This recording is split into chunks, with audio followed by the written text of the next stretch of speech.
这个会友呢，他们分成两派，一个服从的犹太人，一个服从的使徒。但是那些逼迫的人，最后呢，他们想要用石头来凌辱他们，因此这两个保罗跟巴拿巴呢，他们就开始逃亡了，往哪里去？往路斯德和特庇两个城去。第7节他说到，他们在那里干什么？他们在那里传福音。这两个逃亡的人，他们不是选择找到路斯德和特庇这两个地方去躲起来，甚至会有甚至一起好像附和他们的人，好像把他们包庇起来，甚至隐藏起来。他们不是，他们反而选在那两个地方怎么样传福音？因此你可以看见，即使在逃亡的时刻，他们这两个人仍然在传。如果这不是真爱神，如果真的不是他们真实在生命当中遇见神，是不可能做到这样子的事。亲爱的弟兄姊妹，当我们来到基督里面，神给我们一个最大的使命，就是什么？传福音，这是我们的责任。但是当我们传福音的时候，我们上礼拜有说，在传福音的过程当中，不一定是每一个人都接受我们的传福音，对不对？有些人是被羞辱过的，有些人是被拒绝过的，有些人更是被轻视过的。但是你选择怎么样？从此以后不再传了，从此害怕、惧怕，再一次的开口来跟人家讲耶稣，甚至你害怕，当你在讲见证，我以前是什么样的情况，但是耶稣拯救了我害怕别人看见我以前，比如说我是吸毒过的，我甚至是嫖妓过的，我甚至是犯过各样大罪的，我不敢在人的面前做见证，因为我害怕当我说的时候，这一个人用不同的角度看见我的罪，而不看见我是被耶稣基督拯救的。我们害怕被轻视，因此今天我们要说，传福音的人，你必须有一个预备心。传福音的人，你必须有一个预备心，叫做你要成为一个打不死的蟑螂。打不死的蟑螂，你知道打蟑螂，当你没有一拳打中它的时候，你知道它常常装死，甚至会怎么样？当你打到它边边的时候，它还活着呢，你知道吗？你必须，当你是愿意成为一个传福音的时候，你必须有一个打不死的耐力。不管你会面对多少的抨击，甚至多少的轻视，多少的言语的羞辱，你都必须成为一个打不死的蟑螂。你有吗？有的请举手。昨天我问门徒，你们爱面子吗？没有一个人举手。但是我问了什么，你们全举手了。自尊心受创。确实，自尊心受创的时候，其实会稍微注重一下面子。因此，当我传福音的时候，我看着你不是用着这样子的接纳的眼神给我的时候，我不敢再继续讲。因此，传福音的人，请有预备心，预备好你那一颗打不死的耐力，拿掉你的面子，因为你现在，我们昨天说，你现在是在祭坛上的生活，祭坛上的生活是怎么样？不为你保留任何你的手、你的脚、你的全心、你的心思、你的意念，甚至连你那个面子都要献给主的。既然是祭坛上的生活，就是一个完全献上的，包括我们的祈祷。我们说，包括我们的理智，包括我们的思绪，是一个完全献上。把这样祭坛的生活带到哪里去？带到我们的帐篷的生活，就是我们一般生活当中的生活。没有任何一件事情你为自己保留，那你所献的就不是燔祭，就不是神所悦纳的祭。因此，保罗跟巴拿巴他们有了这样子的生命，一个打不死的耐力，到哪里面对逼迫，到哪里仍然还要传。因此，在第7节他说，他们就在那里已经逃亡到路斯德跟特庇这两个城，他们仍然在那里传福音。因此就在那里遇见了一个人，请弟兄姊妹第8节一起来。路斯德城里坐着一个两脚无力的人，生来是瘸腿的，从来没有走过。好，仔细的看这一节，在路斯德里遇见了一个遭遇，也遇见了一个经历。在那里，他遇见了一个什么样的人？瘸腿的人。仔细看，这一个人是什么样的人？两脚无力，然后呢？生来是瘸腿。仔细看每一个字哦，仔细看每一个字。他说在路斯德城里坐着一个两脚无力，而且这一个人怎么样？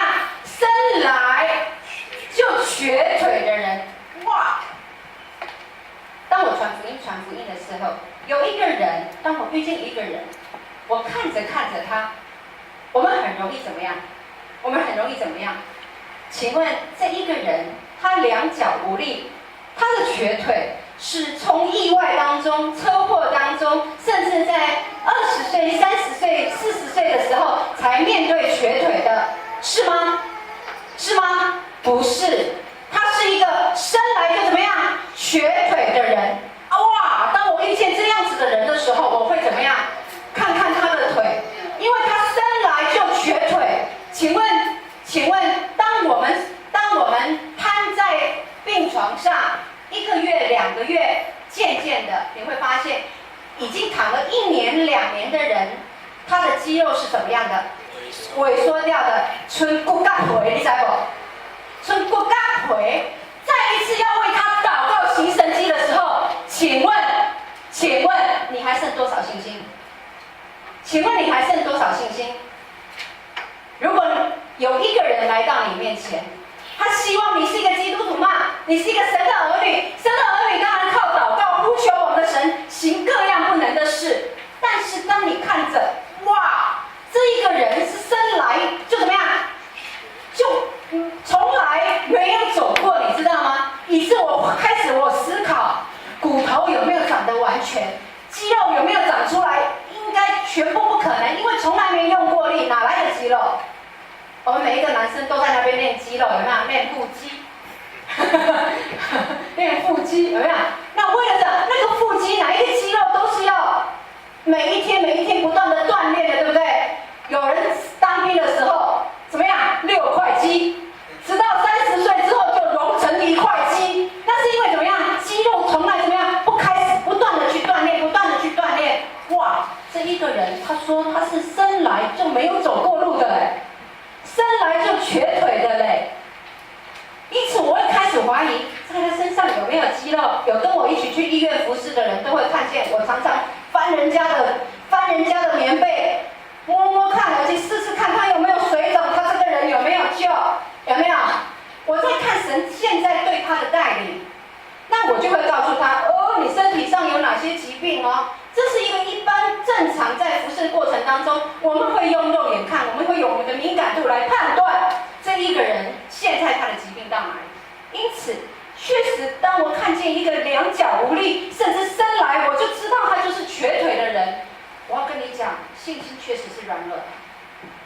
如果你看见这一个人要叫你为他祷告，你还有信心的，请举手。我马上下来这里换你坐，换你站。我们人的软弱是常常看着肉眼，常常看着这行不行啊？这有没有可能？但是我告诉你，每一个弟兄姊妹来到面前祷告的，都是他家庭的问题，甚至他的儿女的问题，甚至都是对我来讲都是又大又难的事。但是我有没有为你祷告？有，因为我抓住了一个原则，什么原则？是神在做，不是我在做，不然你所有问题我连一个都没办法。你的孩子教导没有办法教，我也没办法教，对不对？你的丈夫不贴心，你的丈夫会有外遇，会有劈腿，请问我可以帮你救回来吗？除非我当小三啊，介入你的婚姻，把它挽回来了，不然你那个又小又难的又不难的问题，对我来讲都是又大又难的事。但是你可以看见这2个人，他看见当我祷告的时候，我就开始看见，哇，这个薄纱可怜，不可能会被医治，这个环境不可能会改变，甚至我们对我们的国家，甚至都是面向带着一种失望，带着一个没有盼望的期待来看着他。我们祷告的时候很容易做了一件事情，软弱了。祷告还没祷告前，我们就软弱了，你知道吗？你有没有这样的情况？我们曾经说，当彼得被抓的时候，门徒在一群为彼得被释放，愿神充满了神迹奇事，把彼得从监牢里面救出来。但是当他们看见彼得真的站在他面前的时候，他们都不相信。我们说，有些时候我们在祷告的时候，我们根本无法接受我祷告的事真的可以实现。那我要告诉你，你很难成为神的祭司，很难成为神使用你来为别人祷告的人。阿门。阿门。你知道，当以前摩西带领的一群人，然后他在山上，他必须怎么样？他说他的右手举起来的时候，约书亚在底下打仗就得胜，对不对？在底下都打仗就得胜。请问摩西有亲自参与打仗吗？没有，他只有在那里怎么样？高举他的双手，怎么样？为他的子民，为他的军兵，为他的约书亚战队，怎么样来举手祷告？他有信心，他举手就怎么样？约书亚就战胜了。你有这样的信心，神不是叫你亲自去战，而是叫你起来为他祷告。阿门。阿门。祷告的人要突破一个关卡，不是你在做，而是神在做。阿门。不是你在做，是神在做。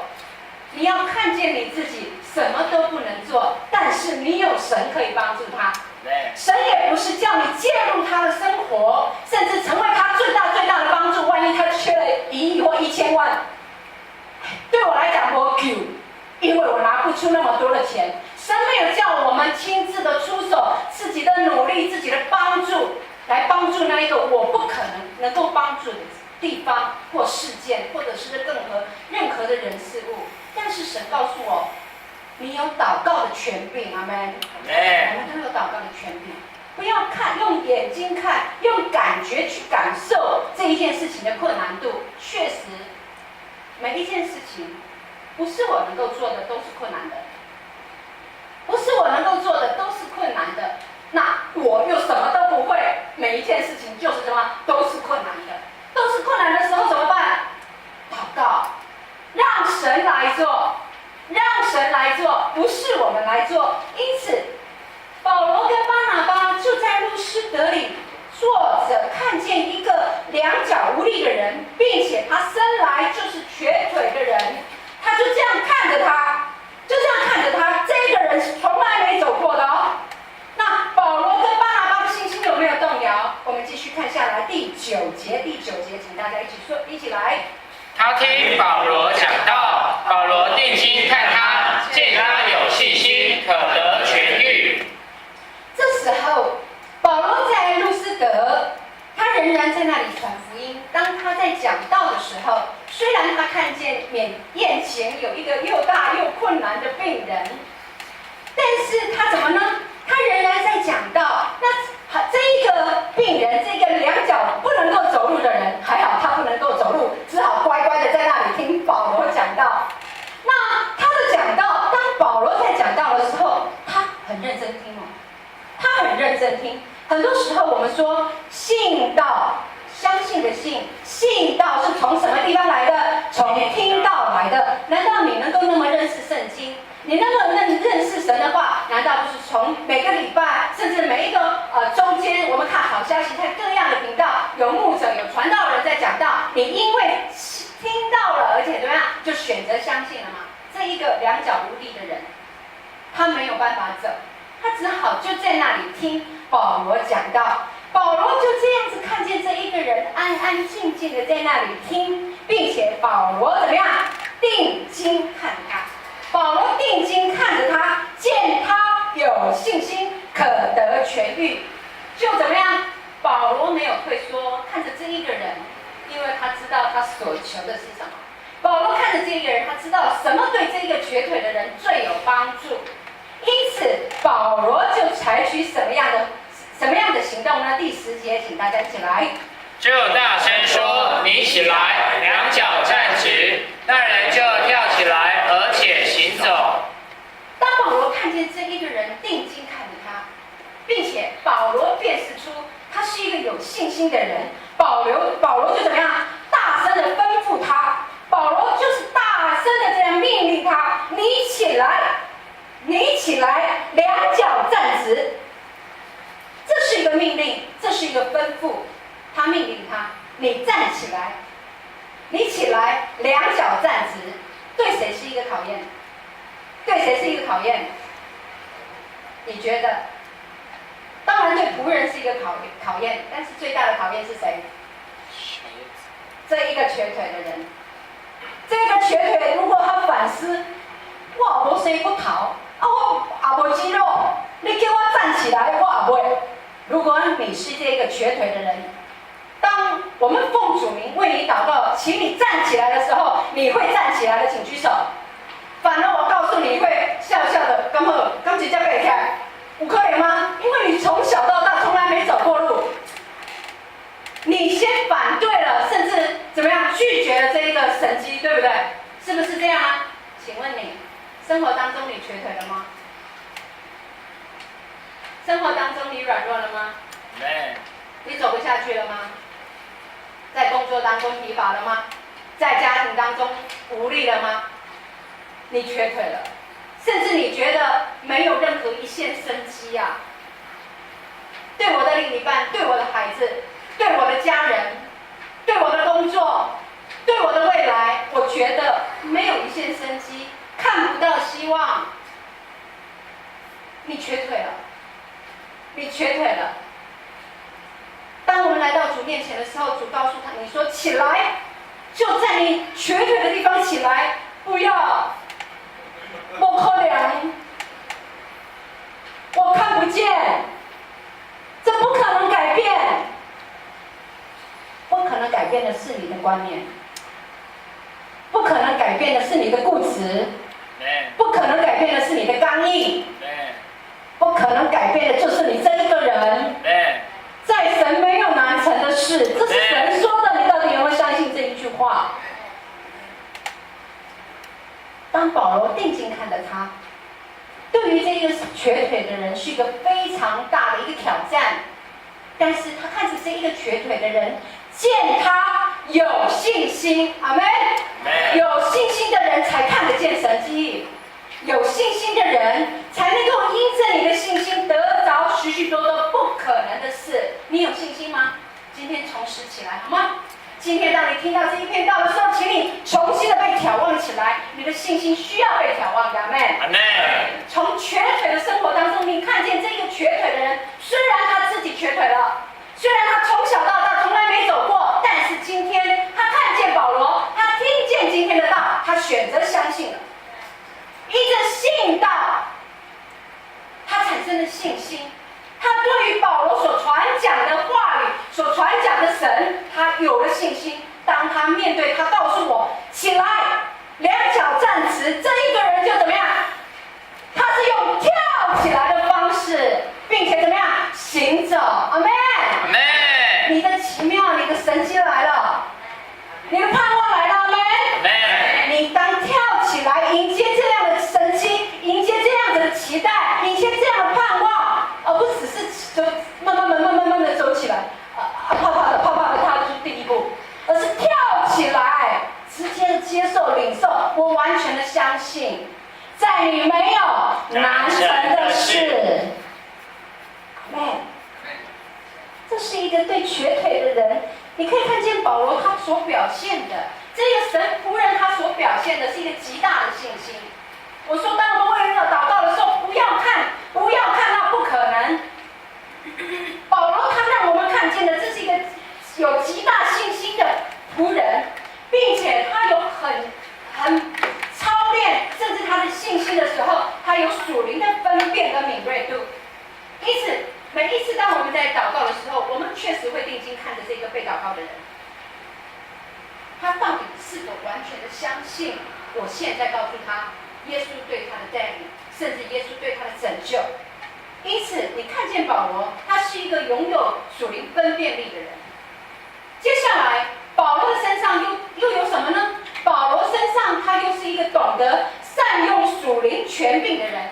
当你看见当他为这个病人祷告的时候，他不是请你站起来，请你怎么样，而且他是用命令跟吩咐的。他懂得善用属灵的权柄，因为神告诉我们，我们能够为别人祷告，对不对？病就得什么？医治。在信的人凡事都能，在信的人凡事都能。你懂得用属灵的权柄吗？很多时候我们说我们的软弱小性，常常不敢使用属灵的权柄，常常不敢，你知道吗？当我们软弱，当我们小性的时候，哇，主会不会听我的祷告？当我祷告的时候，有没有可能会翻转？有没有可能？我要告诉你，你就不敢用命令，不敢拿取属灵的权柄来为别人祷告。保罗没有这一点想法，请勿在软弱当中失去了你可以用的属灵权柄，这是非常可惜的人。神给我们每一个人有属灵的权柄，阿们。Amen。你的权柄可不小，你的权柄可不小。有人说我是一个很有权力、很有势力的人，我要画质也更大。我要告诉你的权柄比他大，因为神说叫这山挪到那里都可以的，对不对？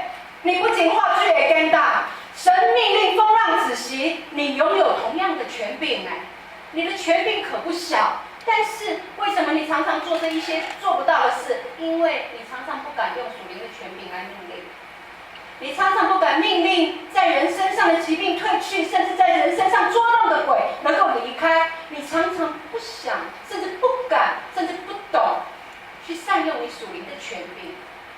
孩子，我们每一个人都是神的孩子。耶稣说他所做的，我们要做的比他更大。你可以做的比耶稣更大，你拥有比耶稣更大的权柄跟能力。耶稣有的，我们都会有，但是你有没有用过？你敢不敢用？在软弱小心的人当中，我要告诉你们，你们放弃了太多可以用的东西。你身上有1000万的支票，但是你常常只是1000、2000、3000，你从来不知道神给你有1000的权柄。勇敢起来，勇敢起来，大胆的拿起你的属灵权柄来为别人祝福，为别人祷告。因此，你可以看见，保罗跟巴拿巴就在这路斯德医好了这一个生来就瘸腿的人。在这样子的情形里面，哪一个神的仆人，哪一个神的门徒仍然做过这一件事情？想一想，想一想，谁曾经也在圣殿门口医治过一个瘸腿的人？彼得，对不对？彼得曾经在美门口为一个瘸腿的人，那彼得说了一个经典的话是什么？金和银我都没有。我都没有。我知道你最容易拿这一句话，金和银我都没有，跟你要钱根本拿不出来，对不对？小小的还拿得出来，大大的就不可能，所以就送他这一句话，善用这一句话，金和银我都没有，但是接下来你也没有，可恶哎！神给你权柄可以祝福人家，你却不把祝福给人家，难道不可恶吗？可不可恶？可恶！你有权柄的，金和银我都没有，但是我要把我所有的什么都给你。你所有的是什么？耶稣。我的生命就是耶稣，耶稣就是我的生命，我把我的生命给你，我把我生命当中的耶稣给你，不代表我就失去了耶稣，而是我跟你共享金和银，我什么都没有，我要把我的一切所有都给你。因此，当我们这样子的比较，保罗跟巴拿巴在路斯德的医治，跟彼得的这个医治，几乎有异曲同工之妙。打开你的圣经，打开你的周报，在第3题，在第3题里面说，保罗和彼得都医治了一个瘸腿的人。我们找找相同之处，我们用一点回想，回想这两个人都行了同样的一个神迹。那这个相同之处到底是在哪里？第一，都医治了一个怎么样？都是瘸腿的。如果病症不一样，难比啊哈。但是这两个人，他医治的都是怎么样？瘸腿的人。再来，相同处是什么？彼得也说，他定睛看着这个病人呢。保罗今天也怎么样？定睛看着这个病人呢。第3个相同处。彼得也说，看着他，当他定睛看着他，看见他是一个有信心的人。保罗在今天也说，见到他是有信心的。因此，第3个相同就是什么？病人都是有信心的。病人都是有信心的。接下来第4个相同是什么？彼得也大声的命令吩咐，保罗也这样大声的命令跟吩咐说：“你起来。”你起来，耶稣也告诉你，你起来，不要在原地，不要在原地像个孩子一样在那边撸，在那边挥。你起来，神就要医治你，神就要帮助你，你起来。这就是两个相同的地方。第五个相同之处，没有彼得为人祷告没得医治，保罗祷告得医治了；也没有彼得为人祷告得医治了，保罗为人祷告没医治。第五个相同是一样，这个瘸腿都一样，得着了医治，并且怎么样？跳起来行走，跳起来行走，一起怎么样？赞美神。这是两个为人祷告仆人的这种看见是完全相同之处。好，因此我们说，这种相同不是偶然发生的。你觉得彼得为他祷告得医治是偶然发生的吗？如果偶然发生，今天就不会再发生了。保罗祷告也不会再发生了。我要告诉你，这种神迹绝对不是偶然发生的，而是同样一个圣灵，他做同样的事，同样的圣灵透过同一个属神的仆人，都是神的仆人，做相同的事。还有一件重要的事，都是行神迹医病的事。最重要的是，都遇见了同有信心的病人所行的神迹。这两个病人所相同的是，他们都对神大有信心。那在这一个，当他们听到彼得所讲，听到保罗所讲，他们一听就相信了。但是我要考验你们，你们听到了，相信有多少？今天你听到了，相信有多少？我想还有大有人是想要来反驳神的话语，但是大有人在。这两个瘸腿的人，他们有相同之处。当他们听见了，他们就相信了。很多时候我们要反观自己。很多人我说信道确实从听道而来，但是当我听见了道，我怎么处理我所听的道？有3种心田，跟耶稣所说的，还有一个异曲同工之妙。我所说的更明白。很多人，我们说，同样今天听到在场的巴拉巴有几个人，但是每一个人对我今天所讲的道所听的是不一样，选择的方式、接受的程度是不一样的。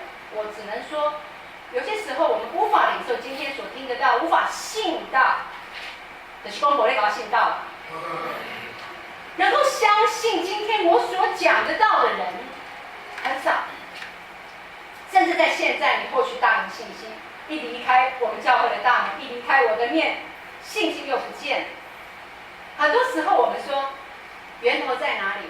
我们的心实在太刚硬了，你知道吗？太刚硬了，太刚硬了。柔软一点，接受神的话，去相信。我们说听得到，对我来讲，听得到有几种哈？有几种人，侧耳听，侧耳出是第一种人。你们是这样子的人吗？是这样的人吗？只有妈妈骂孩子的人。我跟你讲，你有在听哦。这个耳听，这个耳要给出去，好不好？这耳听，那耳就出去了。第二种耳朵，第二种听法是怎么样？我好听，我好听。但是我选择性的听，我选择性的听，就是这个袂歹。应该这个，这个讲安尼袂歹，对，是我用我的理智在做怎么样，在做判断，这个刚刚，今仔讲有啥有影啦，应该讲有无啥有影，今仔讲前半段较好，下半段敢若无啥有影，就选择性去听主的道，有没有这样的人？有这样的人，看着我，我知道是谁。第三种听，我刚刚在想外，我听到了，今天听到了，陈慧姐骂人，管教人，说了神的话，然后呢，我会去批评。这个他讲的是自己的话，他讲的那这个对跟真理是不一样的，那就开始怎么样批评论断今天所听得到，有没有这种人？有。甚至为听到而听到，为我的妻子听到，伊囝无来，我讲我囝无来，细命就是伊囝讲的无好刚硬，我无刚硬，我囝刚硬，我昂刚硬，为别人听到的大有人在。听到你到底是怎样知的道？很多时候我们用批评跟论断来批评神的道，或者你今天听到的道，损失的是谁？我们自己。我们对于这样子听到马上忘记，甚至批评论断神的道的人，我要告诉你，在你身上很难看见神的作为，因为神是看见这两个对他有信心，才行出照着他信心所领受的神迹。很多的神迹是照着我们的信心发生的，对不对？信心是启动所有神迹的钥匙。因此你可以看见，如果我们对神的信心是这样子，在听到的信息上，我是用这样的方式来领受神的道，我要告诉你，你要看见神的作为很难。我们再说，耶稣基督的门徒，当耶稣告诉他们说，我死后3日复活，耶稣明明的说，没有隐藏的说，耶稣告诉他们说，当我死后3天会死而复活。那门徒，我相信他是选择无法相信的。因此，当他们在以马五斯的路上遇见了这一位神，甚至神告诉他所有圣经当中所说的话，这两个人还是没有选择，还是没有被打开属灵眼睛，甚至他们属灵的智慧几乎是瞎眼的。因此，神就责备了这两个门徒。耶稣责备了什么话语呢？你们的信实在太迟钝了。耶稣明明的说，我3天之后就复活。那妇女也看见耶稣基督复活，来通知各个门徒。那这一群门徒又听见第2次有人见证了，他们还是仍然想要离开神同在的地方，往以马五斯去。在路上，甚至亲身遇见了耶稣，他们仍然还没有认出耶稣。因此，耶稣告诉他们说：“你们的信实在太迟钝了。你们的心实在太迟钝了。你有这样的疾病吗？当你把道没有办法完全接受，没有办法完全融化的时候，是有各样的疾病在你身上，因为心太硬，太迟钝。耶稣告诉我们说，我要叫许多的人听是听见，看是看见，但是却不明白。愿我们在当中，我们开始思考，我是否有一颗柔软的心，在主的话语里，我是否有一颗柔软的心来接受神每一字每一句，透过讲道，透过信息向我发出的这一个提醒，甚至对我所说的话语。我们一起低头来祷告。